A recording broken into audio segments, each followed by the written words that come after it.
Đurić, Stefan, Rasta. Svi ga znate. Treba da ga dignemo.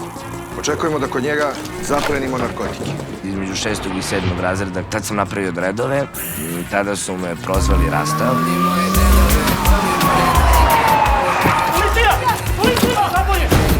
Đurić Stefan, izriče se mera 30 dana pritvora. Šta je, si umoran, a? Kako neće budeš umoran? Radimo to 8 sati. Mnogo ti dobro ova pesma, 5 miliona pregleda. A nije loše, brate, nego recite meni, šta ćete vi kad oni banu ovde da me vadaju? Ceo ovaj projekat i sve pesme sam pisao u zatvoru. Kako mi je ćerkica?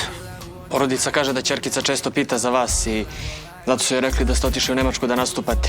Cijela fora kao što sam u životu imao slobodu da probam sve i svašta i da me niko ne kritikuje, niti da iko očekuje nešto od toga, što mislim da je najbitnije. Rasta, mislim da si ti vredan dečko. Ja mislim da smo svi u istom sranju ovde i nema razloga za problem. Ajde, tutanj. Kažem, prvo sloboda, zdravlje.